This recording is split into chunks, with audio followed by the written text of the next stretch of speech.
Hey everyone, Ben Coomber Radio, episode No Idea.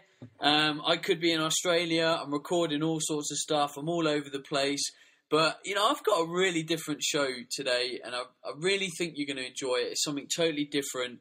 I listened to a lot of people's feedback on how they want the show to develop and what they enjoy from the show. And I suppose, I've got a guy from the trenches with a really different and interesting story today. And it's a topic we have never discussed on the podcast. And it's probably a topic we would never discuss unless, we're speaking to someone that's kind of been through this journey. Which can be a very traumatic and personal journey. But anyway, we'll delve into that in a minute. On the line today, I've got a guy from Ireland. His name is Damien McGreevy. Did I pronounce that right, Damien? Yeah, Damien McGreevy, yeah. McGreevy, okay. Damien, thanks so much for coming on the show. No problem. So let me give people a little bit of background, right? A guy called Colin Fulton emailed me, and he is a friend of yours that you used to run marathons with, right? Yep. And he got in touch with me and he said, Ben, there's this awesome guy called Damien. I think you need to get him on his podcast. He's got an awesome story that needs to be heard. I reached out. You didn't really know who I was. Probably thought I was some mental person. We touched base. Sounded like a good idea. Here we are. Yep, that's pretty much it. That pretty much sums it up. So Damien, I'm going to, I've got some notes that Colin sent me to kind of run through this show, but, from what it sounds like, you've been through an awful lot in your life. And one of the first sentences that he told me to open up this dialogue is that you've had cancer and been through it. Yeah. But it's now coming on 3.5 years almost from I went into remission. But about nearly 4 years ago, I got diagnosed with stage 4 Hodgkin's lymphoma. And it was pretty much end of the line sort of stuff. They weren't exactly over the moon with the state that sort of got me in, Sure. So, I mean, that is obviously life-changing news to get given by a doctor, that you've got pretty much end-stage cancer. When you got that diagnosis, did the doctors give you a reason or a rationale? Did they say that it was like your lifestyle that might have got you there? What was some of the things that the doctors were throwing about at the time? To be honest, the feedback I was getting from the doctors wasn't much. I had spent a good 1.5 years sick leading up to it, and for sort of the last 3 months of it, I had done the Google the Christmas before I got diagnosed, and my symptoms just popped up, and I was just like, this is what I have. I know this is what I have. So I started approaching the doctors and saying to them about it more, and they were sort of just dismissing it until I was literally 4 months, I think, 3-4 months after telling them before they actually started looking at it as a possibility. But as far as lifestyle, anything like that, the doctors really didn't give me any idea as to why this might happen. There was no genetic reason, there was nothing. It just happens. That's what they said, So do you think that if you hadn't pushed the doctors so hard, I mean, it sounds horrible to say, but do you think you'd be with us today? Do you think I was going to be dead within a week? My cancer specialist told me. He says you would have been dead within a week. Wow. So if I hadn't pushed it, I'm fairly sure I'd have been dead. So, I mean, now people are sitting upright listening to this. I mean, when you get that kind of information from a doctor, what was going through your head? Because obviously a lot of people would just kind of crawl up into a ball, say their goodbyes and kind of accept it. I take it you kind of looked at an approach to kind of like tackle this. What happened? Yeah, well, by the time they were talking to me about, look, this is what you have, this is sort of, we can try chemotherapy, see how it goes, but we can't sort of promise anything. At that stage, I was sort of more angry than anything, because I had been telling them, nobody had really listened, and we got to a point where they were saying, it's very, very end stages here, we're going to just do our best. So the anger, I think, drove me on. I didn't want to die. I believed that I wasn't meant to die yet. It was a strange feeling. It's hard to sort of put across in words, but it was not anger, like hatred anger, but anger like I want to live, you know, like a fight sort of within myself. And just like my wife used to laugh because we'd been driving along in the car, and I'd let a big out of my like that, and she'd be like, "What are you doing?" You know, and I was like, "It's just how I feel," you know. And it wasn't an anger. It was like, I want to take this on. I want to fight this. You know, I want to do what I can to beat this because I want to live. You know.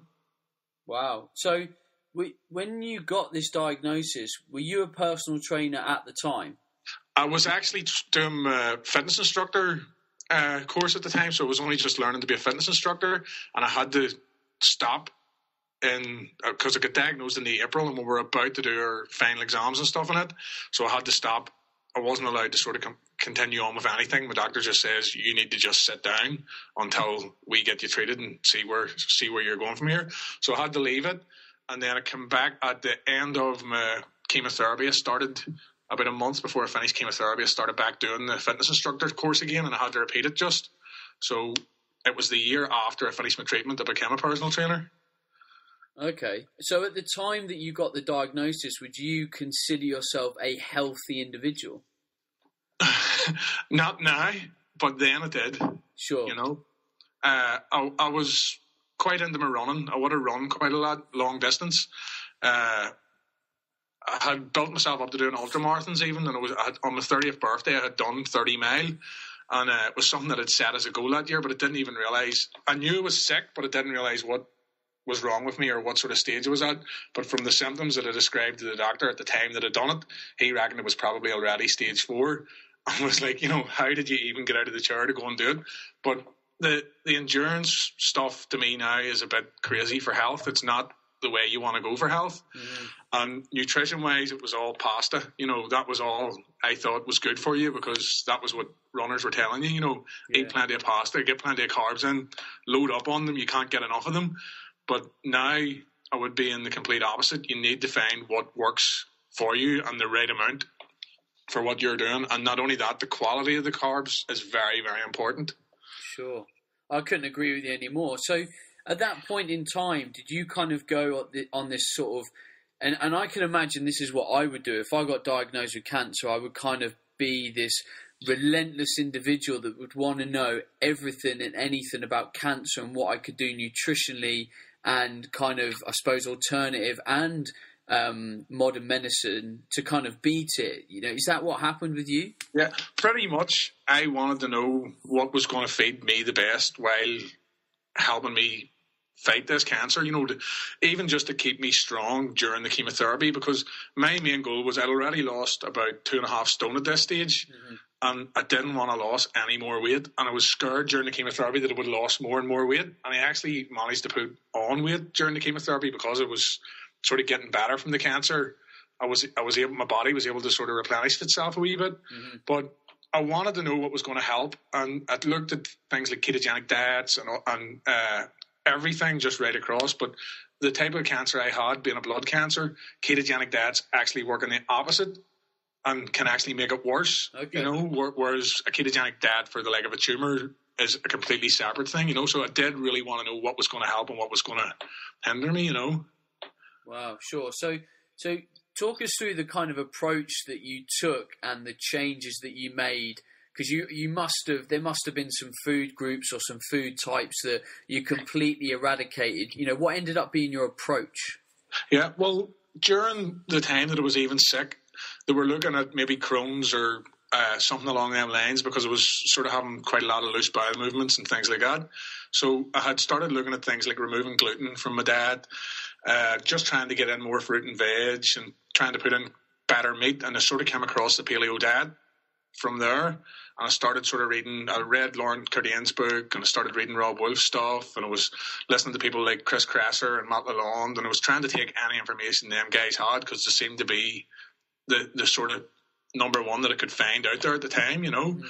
And I just changed to eating good, clean food. I found a good butcher's just up the road out in the middle of the country. It's on a farm shop. So I started going there to get my meat. He had venison steaks and stuff like that as well. So I was trying to eat a wee bit more game food, just trying to give my body what it expected, really, what we had eaten for thousands and thousands of years and what it thrived best on, and trying to find that right balance. Sure. So as a result of all this, that you've done on a personal level, have people, I suppose locally to you, have there been people in similar situations that have reached out to you, and have you been now in a position that you can help these people as a result of what you've been through? Yeah, definitely. There's quite a few people sort of that I would be in contact with that have had cancer since I've had it. My mum's cousin's daughter actually had the exact same type of cancer as me there, and she's just finished her chemotherapy and stuff, and I had went and talked to her and sort of talked her through what to be eating and, just what sort of road to go down with it. And it's more even just how to get back to health after, because a woman said to me one time whenever I finished one of the marathons that I had done, I was looking a bit rough because it wasn't that long after finishing chemotherapy, and she was sort of like, "Are you okay?" And she was talking to me and she said, what's wrong? And I was like, "I'm okay, I'll be all right. I just need to get warmed up and stuff." And then I started talking about the cancer, and it turned out she was a physio and she was working with people that had cancer. And she said, "It's the cure for the cure you need." So that sort of struck in my mind, that is what I need now. It wasn't this sort of to stop the cancer coming back. It was just to try and get better from the chemotherapy because it takes such a toll on the body. Sure. So from there, I like to even try and find people that have been sick even, and to give them some sort of direction to come back into life stronger than what they were before, Wow, okay. So what do you kind of position yourself, with your personal training to try and help people in a certain situation? That situation, and have people sort of still coming to you? Is that kind of a niche for you now?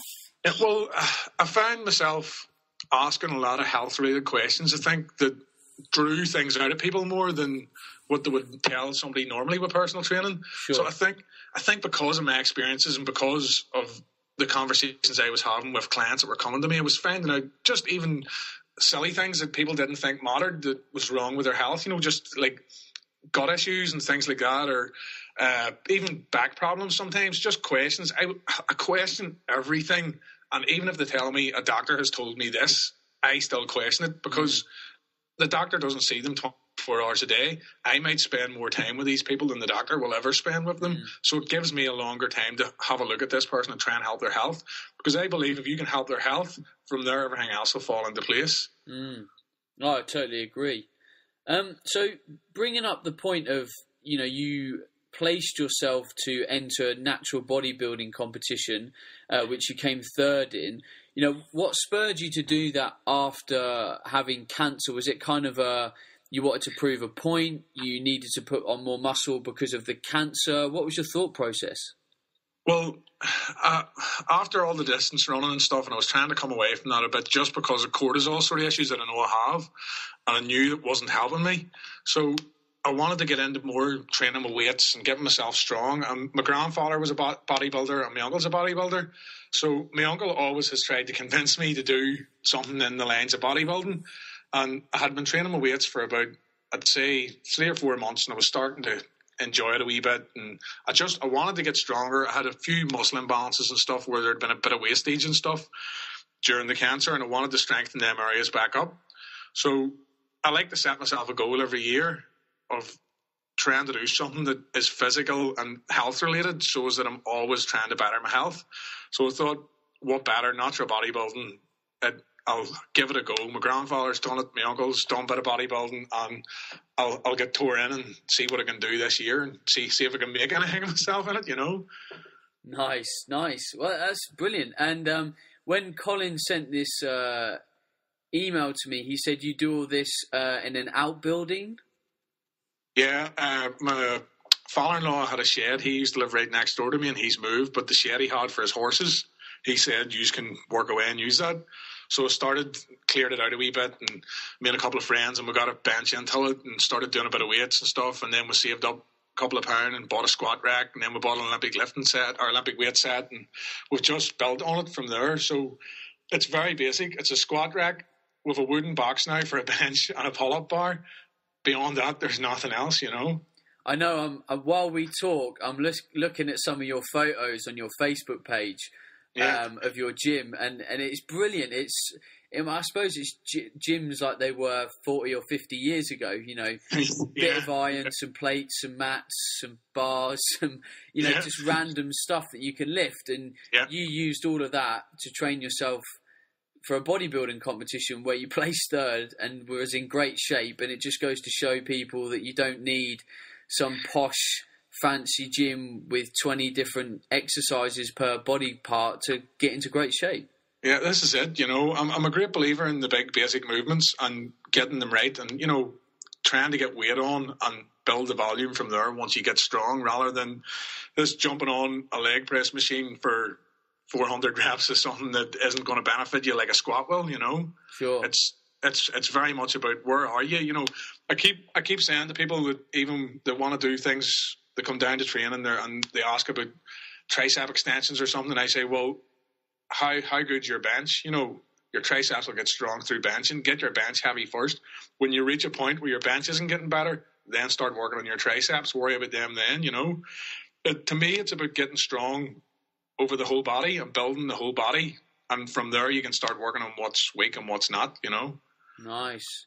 So after you did your one show and placed third, was that it? Was it kind of, right, point proven, move on to the next challenge, or you plan to do some more?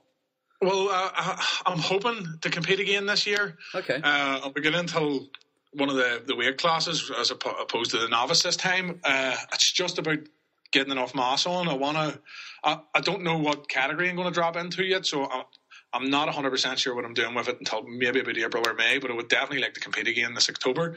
There is only one natural show in Ireland, so it leaves me to the end of the year nearly before I'm doing it, so it's given me a bit of time to get a bit more size on, and I would definitely like to do it, you know. Sure. Okay. I've also taken up judo since finishing, so I want to try and move up the belts a wee bit and start competing in it too. Nice. Well, it sounds like you're a bit of a busy boy. Yeah. And judging by your Skype photo, have you got a young family as well? Looks like you're with a young boy there. Yeah, I have 3 daughters. She's short hair, just. I have 3 daughters. My last one was born since previous till the finishing the treatment and stuff. It was just another thing where they told me, you probably won't have children again. Go to the fertility clinic, store some sperm, and you can look at it after, you know. Yeah. And I went back after and was retested, and everything was working fine. So I was pretty happy with that, you know. And from there, we've had another baby since, you know, so it was just another wee sort of 2 fingers up the cancer, you know. Yeah, congratulations. Well, I bet you really love the NHS, don't you? Oh, yeah. They're fantastic. My wife's a nurse too. Oh, charming. I know. So, I mean, when Colin wrote this email to me and kind of reached out and, you know, kind of gave me a bit of background on you, he said that you'd sort of tried to help him and educate him on various topics. And it sounds like you've got some fairly strong opinions based on your kind of journey with cancer and stuff. And one of them was why, I think, you know, we've already mentioned it a little bit. You mentioned pasta and how much kind of carbs people eat. But do you kind of have a bit of an issue, probably not with carbs in general, but maybe gluten-containing carbs? Do you see them in what you've done and through your journey as being, I suppose, in general, quite a problematic food source? Definitely, you know. I think a lot of problems come down till the gut. You know, it's the main entry point for everything into your body. So if you're putting anything in there that's annoying it, upsetting it, you know, you've got to expect that to have a downstream sort of effect. And gluten to me is a big one for a lot of people. I haven't met very many people that if they remove gluten, they don't see some sort of improvement in even just digestion, you know. So to me, it's very then personal as to, well, do you want to eat something with gluten in it? If you don't mind eating it and it's not affecting you or making you feel ill, then fair enough, that's your choice. I still don't think it's a great idea, but there's so many things, and depending on the person, you know, I have been I'm constantly trying to work out what's annoying me and what's not. And at the minute, I've started to do a removal of the FODMAP foods.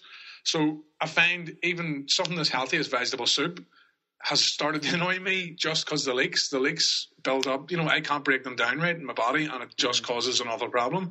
So food's a very personal thing, as I'm sure you know yourself from what I've listened to all your podcasts. You know, it doesn't come down till just, is it bad? It's how does it affect you, you know? Sure. Wow. And I take it you kind of take the same thought process to your clients, and if they are reactive in some way, you know, you just remove it, maybe try and fix the root cause of the problem, maybe reintroduce it. And if it doesn't work, you kind of, you know, explain to the client that the gluten might not be best in their diet kind of permanently. Yeah. I'll try and get anybody to try and get them off it. You know, I try and talk to them about gluten, tell them about the different problems that it can cause. And most people will have something that is gluten affected. Should it be a bit of cirrhosis, even just, you know, just something simple that they might not be annoyed by, but it's there. It's a marker that the body is containing some sort of inflammation, and it's usually stemming from the gut, you know. And if you can get people off it, I think, you know, it's one step towards better health. And it's not the food that usually has gluten in it doesn't have much to offer in nutrition, as far as I can see. They aren't nutrient dense foods. You know, if you're going to go for nutrient dense food, gluten generally isn't knocking about. Yeah, I agree 100%. I like it. So, I mean, let's try and help people out. If anyone's listening to this podcast and they, for whatever reason, you know, have found out that they've got cancer, or they know someone that's got cancer, whether it's friends, family, distant friend, whatever it is, you know, what would be your advice for them in terms of the next steps for them to kind of, where would you send them information-wise, and what would you implore them to do? Again, depending on the cancer, it will vary quite a lot. But the first thing not to be afraid of is red meat. You know, so much news out there blames red meat for cancer. Good, clean cuts of steak, there is absolutely nothing wrong with them. They're better for you than any round of bread. The grain, you know, it just doesn't make sense to cut out good protein sources. When you're going through something like cancer, your body's very catabolic, and you need to give it protein, or else it's going to break down. And for people to remove it just because of hearsay and, you know, just bad sense, it doesn't make any sense to me. I would, as far as nutrition is concerned, don't cut back on the food. Try and get as much in as you can of good vegetable sources. Find, again, you need to tweak what's working for you. Find out the type of cancers. All the information's out there. You can Google the type of cancer you have and specific diets for it. And the information's there, and generally it is good information. But, you know, it's very hard to sort of say without, if it was somebody from, like, the lymphomas that I had, I would suggest having a wee bit of sugar whenever you're getting your treatment, because the glucose binds to the chemotherapy, which binds to the glucose binds to the cancer, and the chemotherapy goes for the glucose on the cancer. Okay. So it's a very good approach to try and throw a wee bit of glucose in when you're getting your chemotherapy, just to help it sort of get a better target to hit, if you know what I mean. But again, it really depends on the person and sort of where they're coming from with the cancer, what type. Because should it be ketogenic, or should it be the blood cancer? You know, firing a wee bit of glucose in. But it really comes down to not being afraid of food, because I think a lot of people get afraid of food during chemotherapy, and then most of the time you're not going to be able to really get a good feed in either, because you're going to feel pretty bad. And if you're not feeling good and you're not eating a lot, you want the food that's going in to be the most nutrient dense food that you can. I would eat quite a lot of liver whenever I was sick, just because I knew it was very nutrient dense, and if I was missing out on something because I wasn't eating a lot, I was going to get it from that, you know. Nice. I love liver. I think it's one of the most nutritious foods out there, and it's so cheap, and just not enough people eat it. I mean, even to get top quality, you know, organic, grass-fed liver is just still so cheap, and it's just such a fantastic fuel source for the body. Well, Damien, thank you ever so much for coming on the show today. I hope that this show will get shared amongst some people that can help. I know cancer is something that's never really talked about. It's a very sensitive topic. So I appreciate you kind of opening up on the podcast. I think hopefully it will mean a lot to other people and probably make it a bit more talked about, purely so that we can help people. Like you say, there's information out there. If people Google around, they can find it. There is a lot that can be done in even advanced stages, like you have proven to people. That the doctors gave you or painted a pretty bleak picture, and you stuck two fingers up and proved them wrong. Yeah, well, on the day we sat, and the doctor said to me, he says, this is pretty much, he says, I could usually say to somebody, there's a good chance I can send you home. He says, but I can't have that conversation with you. And my wife started crying, and I told her at that stage just to shut up. And I felt a bit bad doing it. The doctor says, you got to go a bit easier here. You are at the end of a road. And I said, well, it's 50-50. And he says, well, I can't give you them odds. He says, I can't give you any odds. And I said, but it is 50-50 because everything in life is 50-50. You will either beat it or you won't. And it is as black and white as that. Someone at stage 1 could die from it, and someone at stage 4 can survive it. Yeah. It comes down to getting the right treatment, getting it into you, and getting good food in and giving yourself the best chance you can. It's not about the odds that a doctor says across the table to you, Nice. Well, that's amazing, Damien. Thank you very much for coming on the show. If people want to find more information, there might be people as a result of this podcast that want to get in touch with you. Are you on Facebook, Twitter? Where can people find you? I'm on Facebook. You'll find me there. Twitter, I can't work out how to use it at all. Me and technology don't go well. So how do people find you on Facebook? Yeah. How? Damien McGreevy, or Damien McGreevy Personal Training. Any of the two. Okay, cool. And do you have a website? I don't have a website, no. So just Facebook. So yeah. There you go, people. If you want to find out, then jump onto Facebook. You can have a look at some crazy photos of probably one of the world's most basic gyms. Without doubt. But for people that are unsure, it's Damien, and it's spelled McGreevy. So you can look that up on Facebook. Again, Damien, thank you very much for coming on the show today. All the best with everything that you're going to do. It sounds like you're going to help an awful lot of people, and a huge amount of respect from me for that. Ben, thanks very much. Thanks for having me. I've been listening to your podcast since. I plan on finishing it somewhere in the next 2 weeks and catching up. I'm 35 episodes in. But you're brilliant job yourself. Big respect out to people like yourself that take the time to share good information with people. Well, thank you very much. Damien, all the best, and that's ciao from us. Yep. Good luck, man. Speak to you later. Ciao.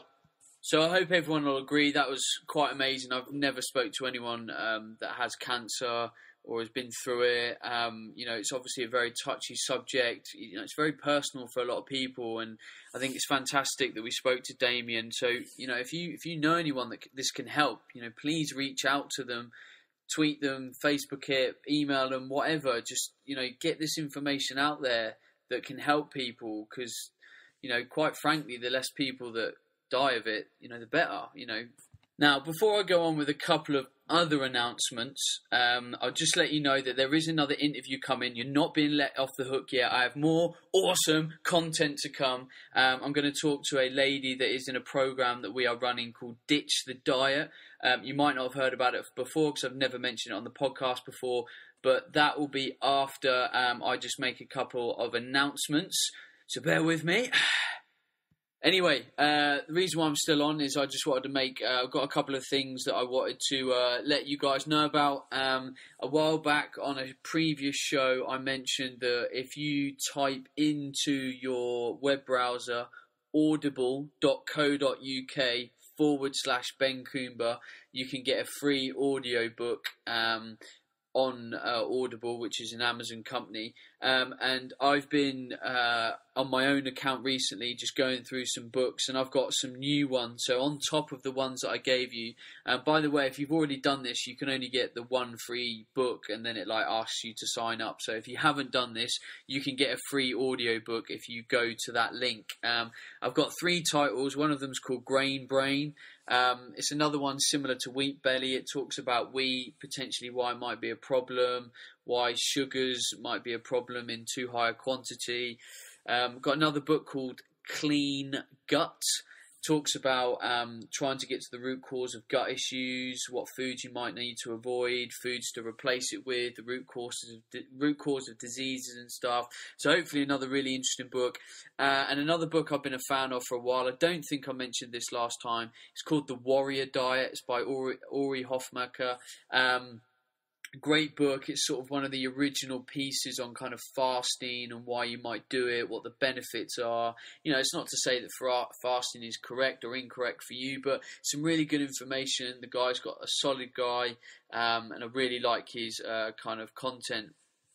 I think, you know, a week or 2 back, I bored you as well with another update from TDT, Transdermal Technology. We've had a lot of interest from gyms. If you're a gym listening to this, you own a gym or you're a PT and you want to resell TDT in your gym, like you want to have a trade account, then please get in touch with me or Charlotte. Get in touch via the website, Twitter, you know, whatever it is, get in touch and we can set you up with a trade account. TDT is already in loads of gyms around the UK. We obviously want it to get in more gyms. We think it's fantastic products. The feedback that we're getting on Twitter and Facebook is awesome. So, yeah, if you want to get involved in the trade, then kind of drop us an email.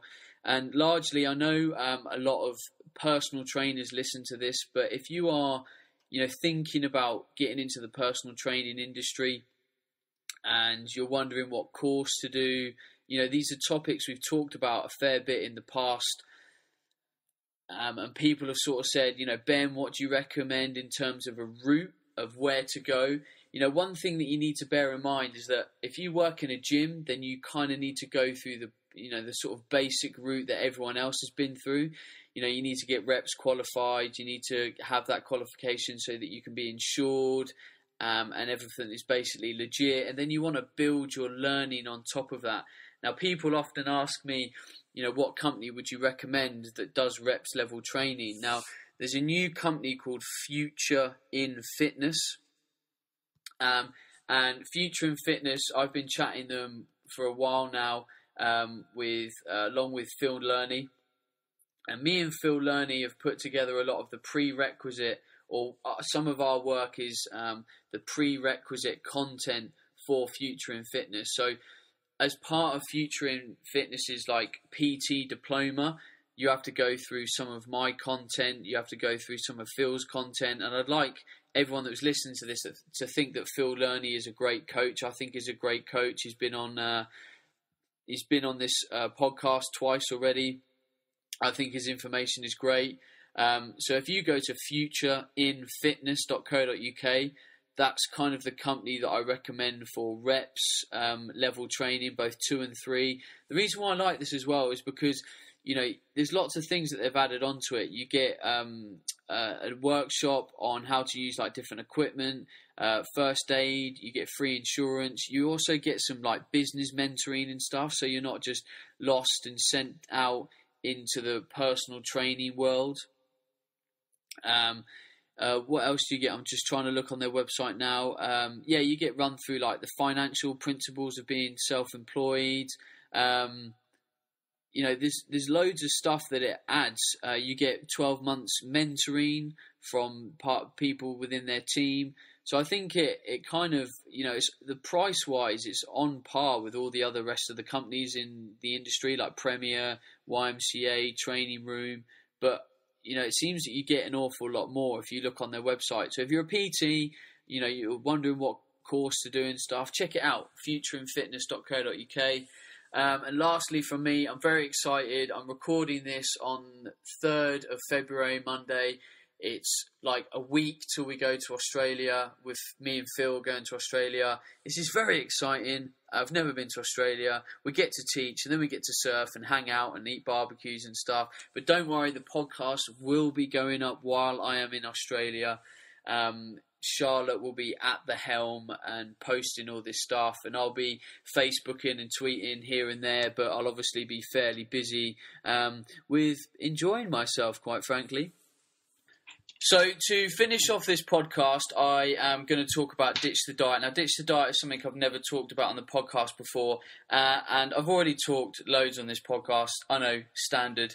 So we're going to get the perspective of someone else. Now, the lady that I have on the phone, Ashley Pearce, is someone that is involved in Ditch the Diet, and I've just asked her to come on the show. So she's not a coach. She's just, one of you guys or girls. She's just trying to be more healthy, trying to lose weight, really optimize her health. And I said, Ashley, do you mind coming on the podcast and sharing your thoughts with what is Ditch the Diet? She said, yeah, cool. And here she is. Hello, Ashley.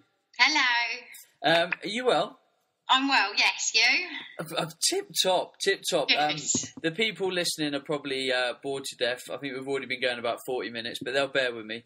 I've just got some questions to put to you, because I don't want to explain what Ditch the Diet is. I want someone that's being affected by it to explain what their experience from it. So, firstly, can you tell other people, in your eyes, what is Ditch the Diet? To me, it's just a group of like-minded people being taught that diets aren't the way forward. There's no quick fixes. It's about making small changes daily, weekly, monthly to get results that are going to last and stick with you. That was short and sweet. It's not about counting calories or watching what you eat. You've just got to be sensible with it.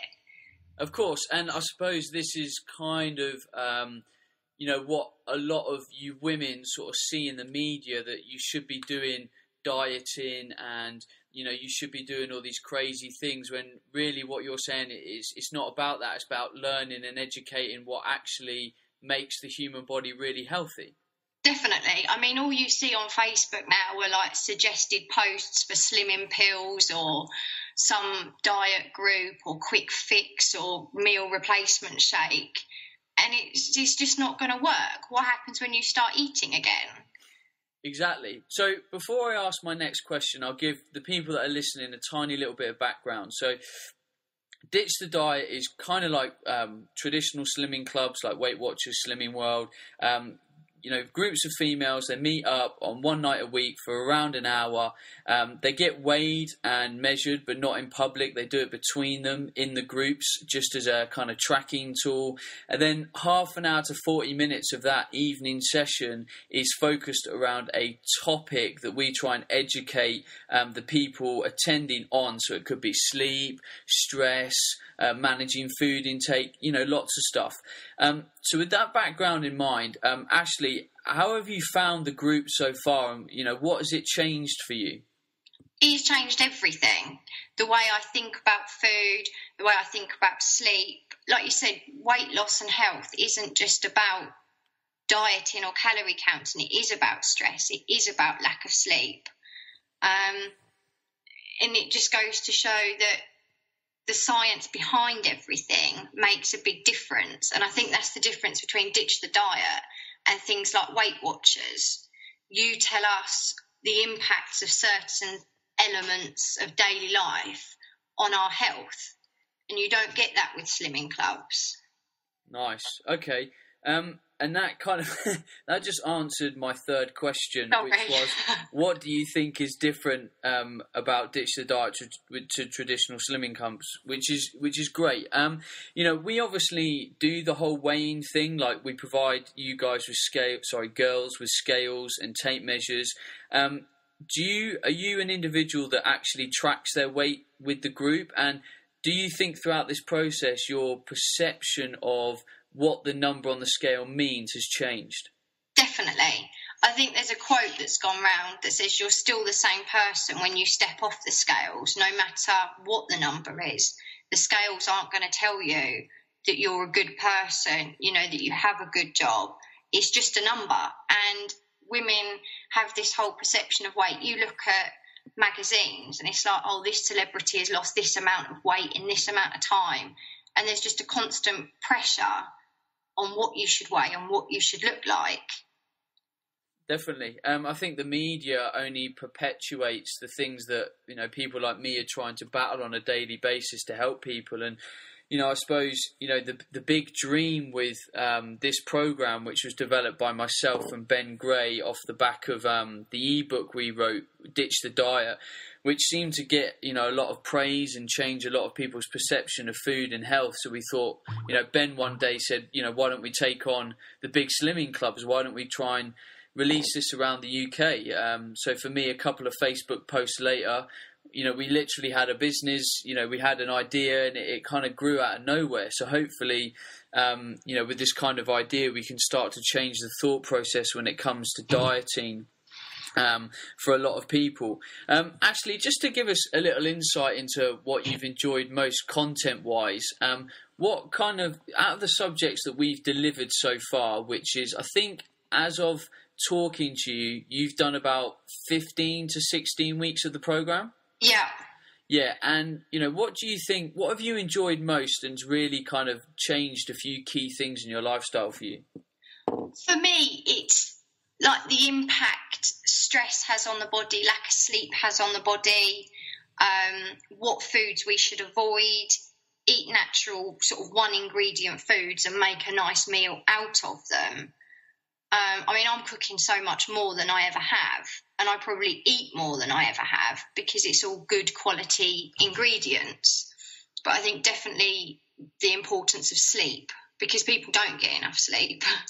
No, they don't. And getting to sleep early enough as well, going to bed at 1 a.m. and waking up at 8:30 is just not the same as going to bed before midnight or before 11.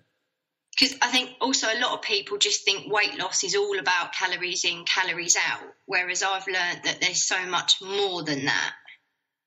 Good. And that's what, don't get us wrong, calories are important. And I think actually at the time of this recording, I'm going to be teaching the next section of your program, which is actually on calories. But, we are 15 weeks into this program and we haven't talked about calories yet for a really good reason. And that's, we didn't want to highlight the old dogma or the old way of thinking that weight loss is just about calories, calories, calories. We wanted to come in and say to you ladies, do you know what? We get that this is important, but let's look at all the other stuff first. The stuff that, you're not even getting, which is food quality, maybe inflammatory foods, stress, sleep, the impact of exercise, how to exercise in an easy way. And hopefully that method, I can imagine that method that we took for the first couple of weeks was quite hard to take. It was telling me everything that I don't know how to put it.